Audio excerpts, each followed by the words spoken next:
नवरात्रि का पर्व भारत में सबसे पवित्र और शुभ पर्वों में से एक माना जाता है। यह 9 दिनों का त्योहार माँ दुर्गा और उनके 9 स्वरूपों की उपासना को समर्पित है। हर दिन माँ के अलग रूप की पूजा की जाती है और उनके भक्त अपनी श्रद्धा और विश्वास के साथ उनकी आराधना करके अपने जीवन में सुख, शांति और शक्ति की प्राप्ति करते हैं।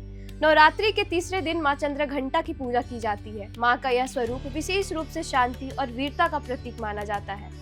ऐसा विश्वास है कि जो व्यक्ति पूरे मन और भक्ति के साथ माँ चंद्रघंटा की पूजा करता है, उनके जीवन में भय और नकारात्मकता हमेशा के लिए दूर हो जाते हैं और उसे साहस, आत्मविश्वास और मानसिक शांति का आशीर्वाद मिलता है। माँ चंद्रघंटा के स्वरूप की बात करें तो उनका शरीर सोने जैसा चमकीला है। उनके 10 भुजाएं हैं और हर भुजा में अलग अलग अस्त्र शस्त्र होते हैं।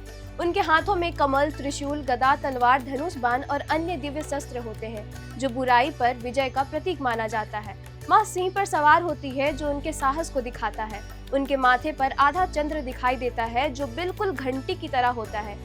इसी कारण उन्हें चंद्रघंटा कहा जाता है। भक्त मानते हैं कि माँ के स्वरूप की मात्र कल्पना या ध्यान करने से मनुष्य का भय मिट जाता है और उनके शरीर के भीतर आत्मबल का संचार होता है। माँ चंद्रघंटा का नाम बहुत ही विशेष है। चंद्र का अर्थ होता है चंद्रमा और घंटा का अर्थ है घंटी।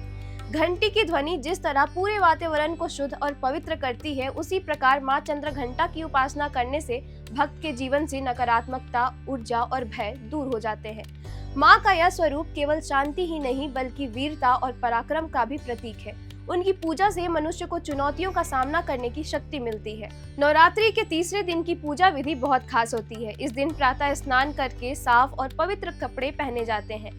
पूजा स्थल को गंगा जल से शुद्ध किया जाता है और माँ चंद्रघंटा की प्रतिमा या चित्र स्थापित करके उनकी पूजा की जाती है। उन्हें चंदन, अक्षत, फूल और धूप अर्पित की जाती है। माँ को पीले और सुनहरे रंग के फूल बहुत पसंद है, इसलिए गेंदा और सूरजमुखी के फूल चढ़ाना अत्यंत शुभ माना जाता है। आरती के समय घंटी बजाना विशेष महत्व रखता है, क्योंकि माना जाता है कि घंटी की ध्वनि से आसपास की नकारात्मकता खत्म हो जाती है और वातावरण में सकारात्मक ऊर्जा का संचार होता है। भक्तों को माँ के ध्यान के समय उनके स्वरूप की कल्पना करनी चाहिए और मन ही मन में उनका जाप करना चाहिए। माँ चंद्रघंटा को भोग लगाने का भी विशेष महत्व है। उन्हें दूध और उससे बने व्यंजन बहुत पसंद है, इसलिए भक्त इस दिन खीर, पंचामृत या दूध से बनी मिठाई का भोग लगाते हैं। इसके अलावा शहद भी अर्पित करना बेहद शुभ माना जाता है। मान्यता है कि जो भक्त माँ को दूध से बने भोग अर्पित करता है, उसके जीवन में सुख, शांति और समृद्धि बनी रहती है। साथ ही यह भी माना जाता है कि भोग लगाने के बाद जब परिवार और जरूरतमंदों को वह प्रसाद बांटा जाता है, तो उसका पुण्य कई गुना बढ़ जाता है। जो व्यक्ति श्रद्धा और विश्वास से उनकी पूजा करते हैं, उसे जीवन में कभी भी भय का अनुभव नहीं होता। उनकी मानसिक स्थिति मजबूत हो जाती है और वह आत्मबल से भर जाते हैं। जिन लोगों के जीवन में विवाह संबंधी बाधाएं आते हैं, उनके लिए माँ की आराधना लाभकारी मानी जाती है। यह विश्वास है कि माँ की कृपा से विवाह में आने वाली सभी अड़चनें समाप्त हो जाती है और दाम्पत्य जीवन सुखमय बीतता है। यही कारण है कि अविवाहित कन्याएं और विवाहित महिलाएं विशेष रूप से इस दिन माँ का पूजा करती हैं। माँ चंद्रघंटा की उपासना अत्यंत फलदायी होती है। कहा जाता है, तीसरे दिन की साधना से साधक के भीतर के मणिपुर चक्र की शांति जागृत होती है। यह चक्र व्यक्ति के आत्मविश्वास और ऊर्जा का केंद्र होता है। जब यह जागृत होता है तो व्यक्ति का आत्मविश्वास कई गुना बढ़ जाता है और वह हर कार्य को निडर होकर करता है।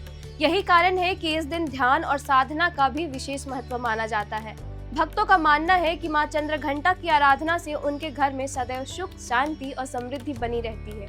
जीवन की कठिनाइयां धीरे धीरे दूर हो जाती है और भक्त का मन हर समय सकारात्मकता से भरा रहता है। नवरात्रि का तीसरा दिन इसलिए इतना खास माना जाता है, क्योंकि यह केवल देवी की पूजा भर नहीं है, बल्कि यह भक्त के जीवन में भक्ति और विश्वास जगाने का भी अवसर है। माँ चंद्रघंटा की कृपा से व्यक्ति हर प्रकार के दुख, भय और बाधाओं से मुक्त हो जाता है और उसके जीवन में सुख और समृद्धि का वास होता है। यही कारण है कि नवरात्रि का यह दिन हर किसी के लिए बहुत खास महत्व रखता है और लोग पूरी श्रद्धा के साथ माँ चंद्रघंटा की आराधना करते हैं। आप सभी को नवरात्रि के तीसरे दिन की ढेर सारी शुभकामनाएं। हम ऐसे ही माता के 9 रूपों के बारे में बताएंगे।